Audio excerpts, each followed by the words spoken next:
Let's talk about how appraisers come up with a value for your home, whether you're buying a home or refinancing it. Let's talk about how the appraised value is determined.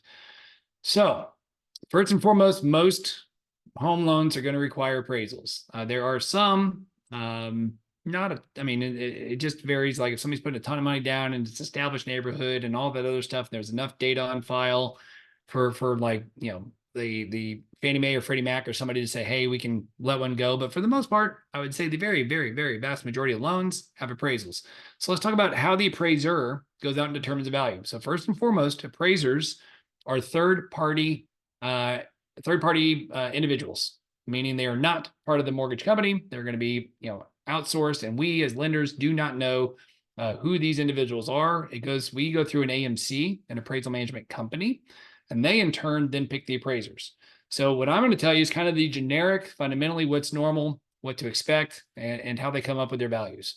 So there is about 95% science, but about 5% art to this process, meaning 95%, it's all going to be this like, here's kind of what they should follow, the guidelines, the standards, but there's certainly going to be a little bit of personal just touch on there, whether it's a bias or just a market knowledge that can vary this. And I can tell you this because back in the day, long before appraisal management companies, we ordered 3 appraisals for one house because we had to. It was a jumbo big loan. I technically ordered 2, and they already had one from another lender because they were coming to us, and the dollar amount made us order 2 of them. So in doing that, all 3 of them came in very, very, very close. They were all different, but it's funny because in the like 5 or 6 comps that were given, about 3 or 4 of the same comps showed up on every one of them. But then the appraiser would pick, like appraiser A, B, or C, picked a different comp to use. So let's talk about what that means. So I guess that's my point to say it's going to be very similar between no matter which appraiser you pick, but there are going to be differences. So what do they ultimately look for? So when somebody's buying a home or getting a home loan, the appraiser is going to know the address. If it's a purchase, they'll know the purchase price because you're going to have the copy of the contract. If it's a refinance, they have no idea. We're not allowed to tell them what value we're looking for. So, by the way, if they show up to your house and it's a refi, feel free to tell them anything you need and want to tell them, whether it's about your house, what your expected value is, what you've done for improvements, things like that. Certainly help yourself out on that. There's a video somewhere around here about how to get ready for an appraisal. But what they're doing is appraisers are basically trying to find, let's take a perfect world. They're trying to find maybe 5 to 6 comps.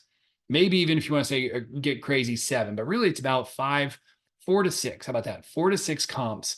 And what is a comp? It's a comparable.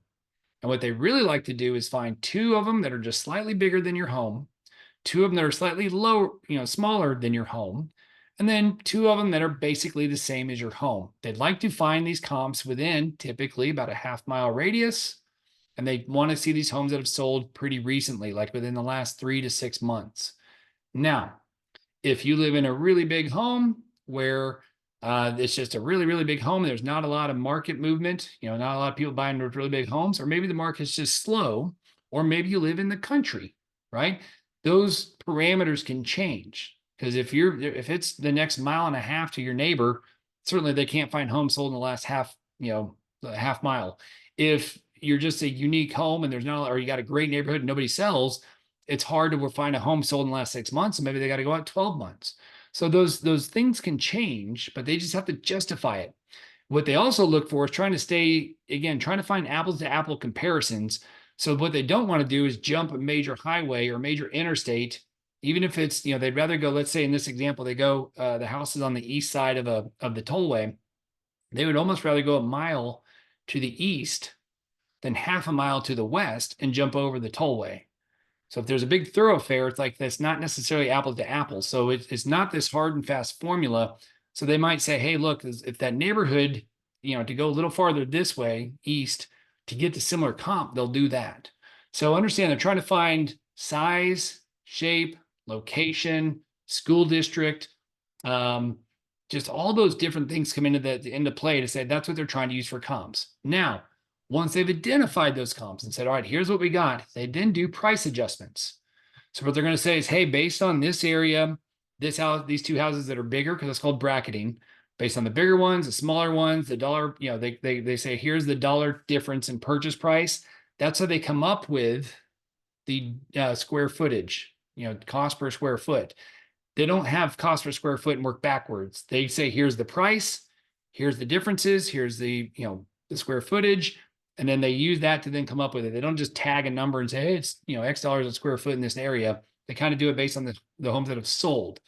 So once they do that, they then go through and say, okay, in this area, what they see is that if somebody's got, let's make this up, a 3-car garage versus 2-car garage, the house typically sells for about $2 or $3 grand more. They'll then make that price adjustment so they can then give a bottom line number that says, once you make all these adjustments for size, number of bedrooms, the lot size, fireplace, driveway, pool, all that stuff, then they'll have this bottom line number, and that's how they basically come up with here's what this looks like. And they'll put the best comps first, the most like your current home. So comp number 1 is going to have a little more weight than comp number 5. And then in all appraisals, they're going to give you one current listing as well. So they're going to say, here's what something currently listed shows. And they're doing that just to show like what the trend may be if it's going up or down. So at the end of the day, they're not just going to go out and just say, oh, it's $1 per square foot and just find houses and multiply those numbers. There's a lot more work to it.